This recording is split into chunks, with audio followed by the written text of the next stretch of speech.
السلام علیکم ورحمۃ اللہ تعالی وبرکاتہ۔ جامعہ رضویہ منظر اسلام کے آن لائن سبق میں آپ کا خیر مقدم ہے۔ پیارے بچوں، کھولتے ہیں اپنی کتاب المعتقد المنتقد، صفحہ نمبر 23۔ کچھ عبارت پڑھتے ہیں پھر مطلب سمجھتے ہیں۔ بسم اللہ الرحمن الرحیم۔ وهذه الخمس تسمى بالصفات السلبیہ والتي قبلها عن الوجود نفسیہ، أي لا يجوز الحكم على النفس أي الذات بشيء من الصفات إلا بعد أن يوصف بها، فهي أسبق إلى النفس من كل الصفة.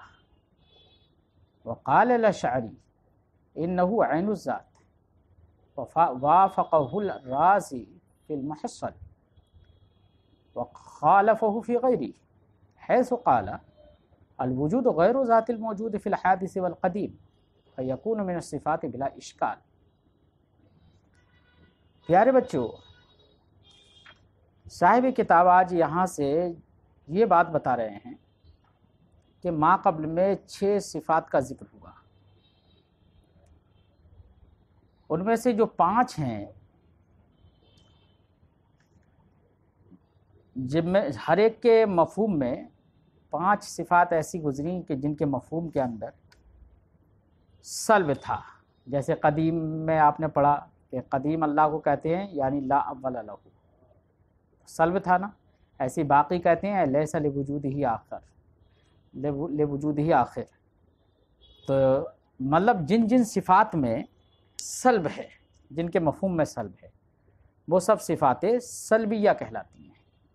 تو ماقبل میں 5 چیزوں کا، 5 صفات کا ذکر ہوا، جو ان 5 صفات کو صفات سلبیہ کہتے ہیں۔ اور سب سے پہلے، چونکہ ما قبل میں اب تک 6 امور کا ذکر ہو چکا ہے، سب سے پہلے تو وجود کا ذکر ہوا تھا۔ اس وجود کو چھوڑ کے باقی 5 کا جو ذکر ہوا وہ صفات سلبیہ کہلاتی ہیں۔ کیوں کہلاتی ہیں؟ وجہ آپ نے سمجھ لی، کیونکہ ان کے مفہوم میں سلب موجود ہے۔ رہا وجود، تو وجود کو دیکھیے، وجود ہے تو ثبوتیہ اور ایجابیہ، لیکن وجود کو صفت نفسیہ کہا جاتا ہے۔ کیوں کہا جاتا ہے صفت نفسیہ؟ تو آپ جانتے ہیں صفت نفسیہ، یہاں پر نفسیہ کا مطلب ہوتا ہے یعنی منسوب الی النفس، اے منسوب الی الذات۔ وجود کو صفت نفسیہ اس لیے کہا جاتا ہے، ذات کی جانب منسوب کر کے اس لیے صفت نفسیہ کہا جاتا ہے کیونکہ تمام تر صفات کا تحقق وہ وجود کے بعد ہوتا ہے۔ پہلے ذات کا وجود ہوتا ہے، اس کے بعد دیگر صفات کا ثبوت ہوتا ہے۔ تو کسی بھی صفت کا حکم لگانا نفس ذات پر وہ بعد الوجود ہوتا ہے۔ اس لیے وجود دیگر تمام صفات میں اسبق ہے، مقدم ہے ذات کی طرف نسبت کرتے ہوئے۔ تو اسبق الی النفس ہے، ہر صفت سے پہلے ہے وہ، اس لیے اس کو صفت نفسیہ کہا جاتا ہے۔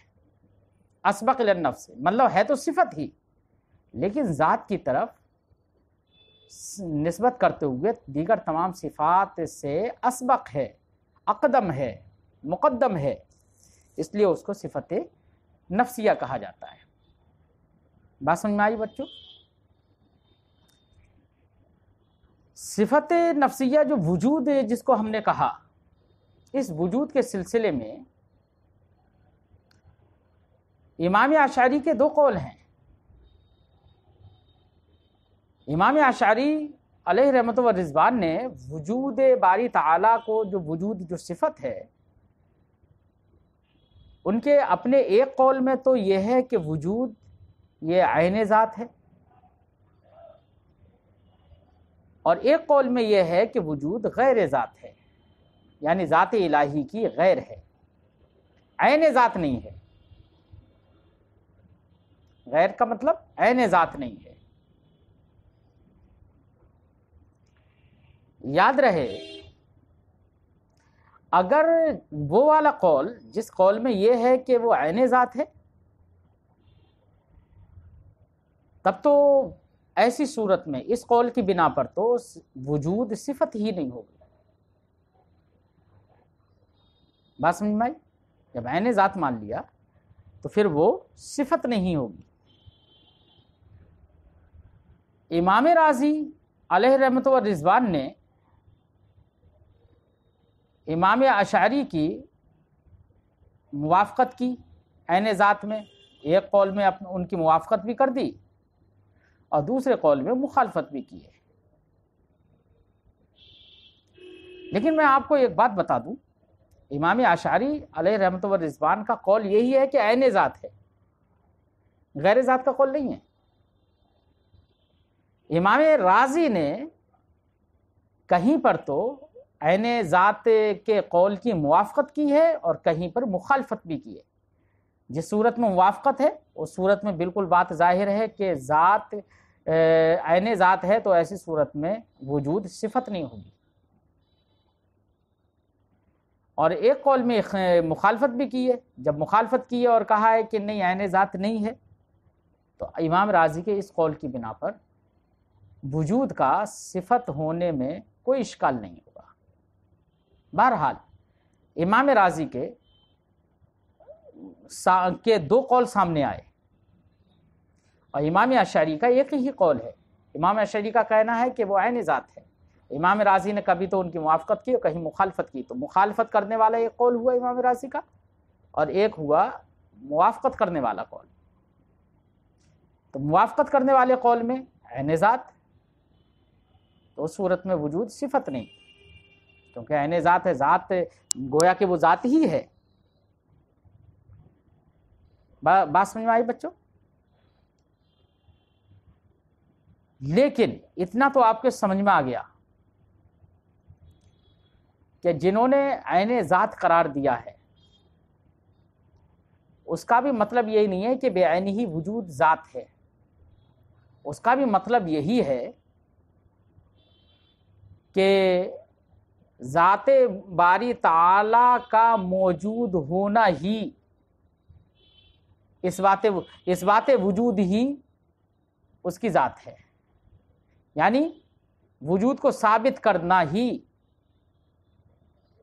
اس کے لیے قدم کا ثابت کرنا ہے اور اس کی ذات کا تحقق ہے. بغیر وجود کے ذات کا تصور نہیں ہو پائے گا.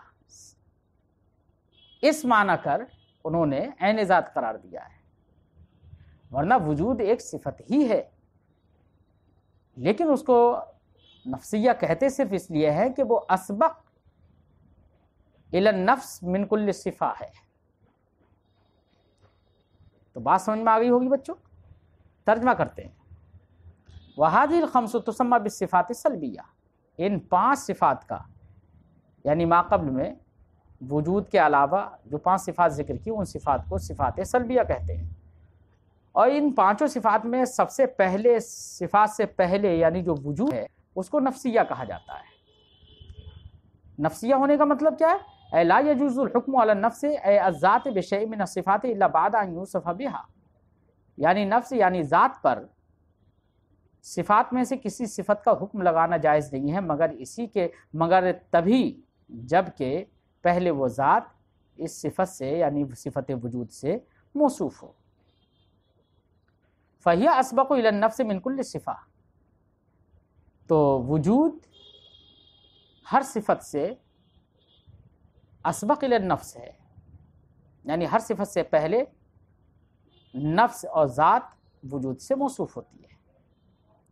وقال الاشعری، اور امام اشعری علیہ الرحمہ نے فرمایا انہ عین الذات، وجود باری تعالی یہ عین ذات ہے. ووافقہ الرازی فی المحصن، امام رازی نے محصل میں تو امام اشعری کی موافقت کی، یعنی امام راضی کا یہ قول تو موافقت والا ہو گیا، یعنی عین ذات کا قول. وخالفہ فی غیری، اور محصل کے علاوہ دوسری کتابوں میں امام راضی نے امام اشعری کی مخالفت بھی کی ہے، یعنی عین ذات والا قول نہیں بھی کیا. تو اس طرح سے امام راضی کے دو قول ہوئے. حیث قال، کہ محصل کے علاوہ میں انہوں نے فرمایا الوجود غیر ذات الموجود، وجود یہ موجود کی ذات کا غیر ہے، فی الحادث، حادث میں بھی، والقدیم، اور قدیم میں بھی، یعنی ذات باری تعالی یا مخلوقات میں ہر ایک کے اندر وجود ذات موجود کا غیر ہے.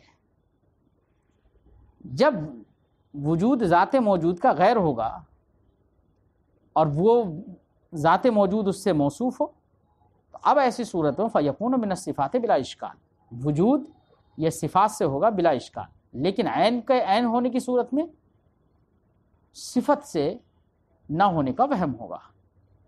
لیکن پیارے بچوں، یہاں پر ذہن میں رہے کہ وجود یہ اسبق الی النفس من کل صفہ ہے، لیکن ہے صفت ہی. رہا یہ مسئلہ کہ وہ عین ذات ہے یا غیر ذات، تو ہمارے جمہور اہل سنت و جماعت کے نزدیک، بالخصوص ماتوریدیہ کے نزدیک، اللہ رب العزت کی صفات نہ عین ذات ہے نہ غیر ذات ہے. باقی تفصیل آپ نے شرح العقائد کے اندر پڑھی ہے. اور ساتواں امر اب ذکر کر رہے ہیں یہاں سے، وَمِنْهُ أَنَّهُ حَيٌّ، انہی امور سے کہ جن کا اعتقاد رکھنا اللہ کے حق میں واجب ہے، انہی امور سے ایک امر یہ ہے کہ اللہ حی ہے، حیات والا ہے. تو اللہ کے حی ہونے میں کسی کا اختلاف نہیں ہے. کیوں اختلاف کیوں نہیں ہے؟ اس لیے کہ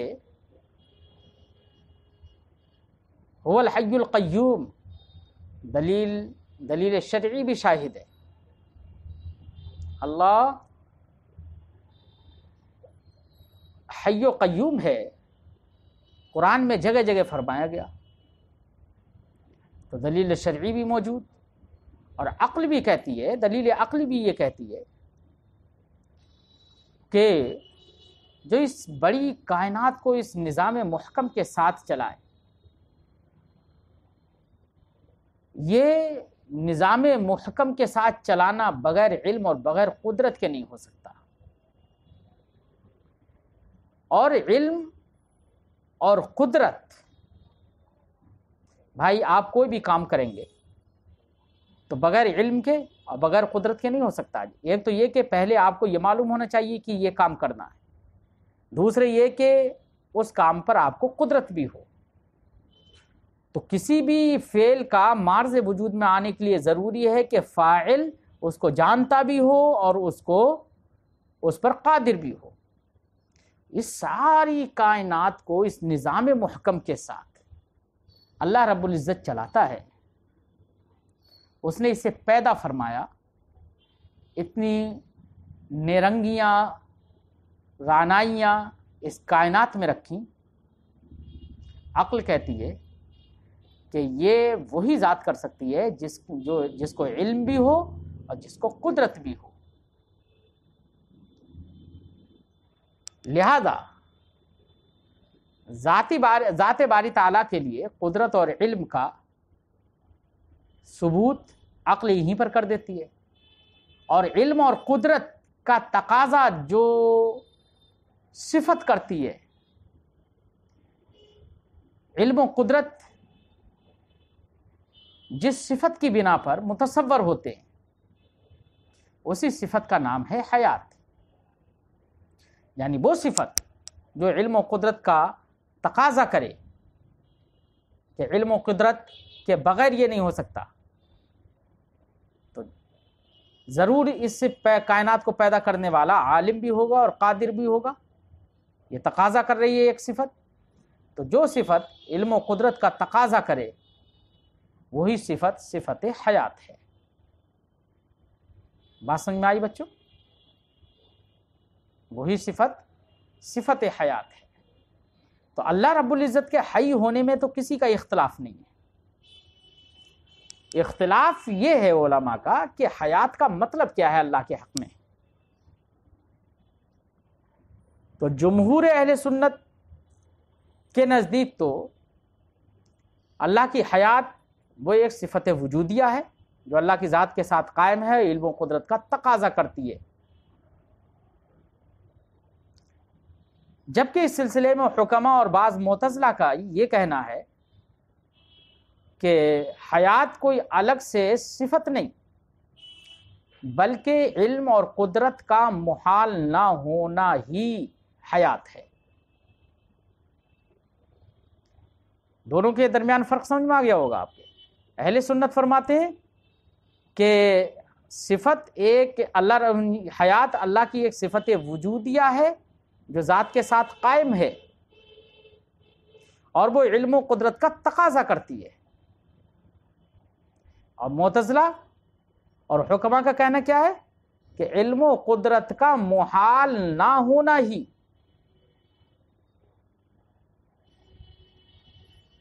علم و قدرت کا محال نہ ہونا ہی حیات ہے۔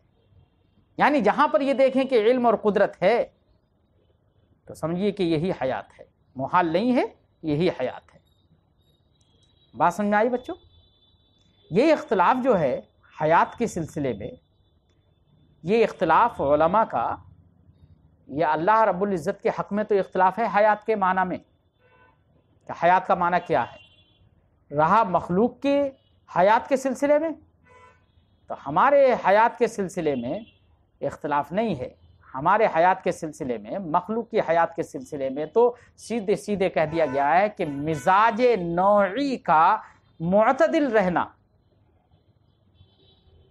یعنی جس کو آپ نے ہدایت الحکمت میں ان لفظوں میں پڑھا تھا کہ ہمارے اندر جو اخلاق اربع ہیں ان میں سے ہر ایک دوسرے کی تیزی کو توڑتا ہے اور توڑنے کے بعد ایک معتدل کیفیت پیدا ہوتی ہے، جس معتدل کیفیت کو مزاج کہتے ہیں۔ اسی مزاج نوعی کا معتدل رہنا ہی حیات ہے۔ بات سمجھ آئی بچوں؟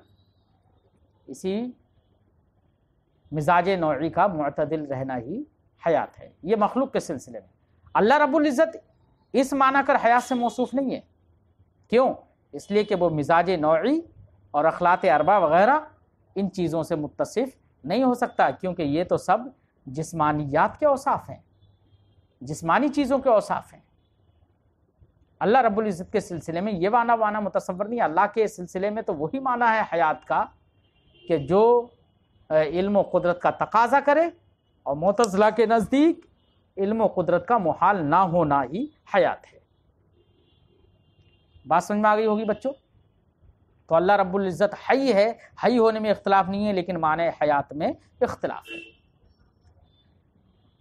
ترجمہ کرتے ہیں، منہ انہ حی، انہی امور سے جن کا اعتقاد رکھنا اللہ کے حق میں ہم پر واجب ہے وہ یہ ہے کہ اللہ حی ہے۔ اتفق العلماء علی کونہ تعالی حیا، علماء نے اس بات پر اتفاق کیا ہے کہ اللہ تعالی حی ہے، تمام کا اتفاق ہے۔ واختلفوا فی معنی الحیات، اور معنی حیات میں اختلاف کیا ہے۔ فذهب جمہور اہل السنہ الی انہا صفۃ وجودیۃ قائمۃ بالذات، تو جمہور اہل سنت اس بات کی طرف گئے کہ حیات ایک صفت وجودیہ ہے جو قائم بالذات ہے، اللہ کی ذات کے ساتھ قائم ہے۔ تقتضی صحۃ العلم والقدرہ لمن قامت بہ، یہ صفت علم و قدرت کی صحت کا تقاضا کرتی ہے اس ذات کے لیے جس کے ساتھ یہ صفت قائم ہو۔ وقالت الحکماء، اور حکماء نے فرمایا، وبعض المعتزلہ، اور بعض معتزلہ نے فرمایا کہ حیات کا معنی ہے ہی عدم و امتناع العلم والقدرہ، علم و قدرت کا محال نہ ہونا۔ یہ اختلاف اور یہ معانی ھذا فی حقہ تعالی، یہ اللہ کے حق میں ہیں۔ اما فی حقنا، رہے ہمارے حق میں یعنی مخلوق کے حق میں، فہی کیفیت یلزمھا قبول الحس والحرکۃ الارادیہ، تو فرماتے ہیں کہ ہمارے حق میں حیات وہ ایک ایسی کیفیت ہے جو حس اور حرکت ارادیہ کو قبول کرنے کا ملزوم ہے، یعنی جس کے لیے حس اور حرکت ارادیہ کو قبول کرنا لازم ہے، یعنی جو کیفیت تقاضا کرتی ہے، جو ملزوم ہے اس بات کی کہ حس اور حرکت ارادیہ ہو اس ذات میں جس ذات کے ساتھ وہ کیفیت قائم ہے۔ وہی معنی، فرماتے ہیں یہی مطلب ہے اس کا جو فلاسفہ نے کہا، جو کہا گیا ہے، قیلہ جو کہا گیا ہے، یہ اعتدال المزاج النوعی، حیات وہ مزاج نوعی کا معتدل رہنا ہے۔ وہی محال علی اللہ تعالی، اس معنی کر حیات اللہ پر محال ہے۔ کیوں محال ہے؟ کیونکہ یہ وصف تو ذوالجسم کا ہے۔ قال اللہ تعالی، بہرحال عقلاً دلیل گزر گئی اللہ رب العزت کے حی ہونے پر، معنی حیات میں اختلاف کے ساتھ دلیل شرعی پیش کر رہے ہیں۔ قال اللہ تعالی، اللہ تعالیٰ نے فرمایا هو الحی لا الہ الا هو، کہیں فرمایا هو الحی القیوم، والاوصاف ثابتۃ له لا تکون لغیر حی عقلا، یہ دلیل عقلی بھی پیش کر رہے ہیں کہ وہ اوصاف جو اللہ رب العزت کے لیے ثابت ہے کہ وہ خالق ہے، وہ موجد ہے، وہ کائنات کو رزق دیتا ہے، وہ کائنات کو پیدا فرماتا ہے، یہ تمام تر اوصاف عقل یہ کہتی ہے غیر حی کے لیے عقلاً یہ ثابت نہیں ہو سکتے۔ یہ اتنے اوصاف اسی ذات کے لیے ثابت ہوں گے کہ جس کے لیے حیات ہو، جو حی ہو۔ والاوصاف الثابتہ لہ، اللہ کے لیے جو اوصاف ثابت ہیں، لا تکونو، وہ اوصاف نہیں ہوں گے لغیر حی، غیر حی کے لیے عقلاً۔ تو بات سمجھ میں آ گئی بچوں؟ آج کا سبق یہیں پر ختم ہوتا ہے، پھر اگلے سبق میں ملتے ہیں۔ السلام علیکم ورحمۃ اللہ تعالی وبرکاتہ۔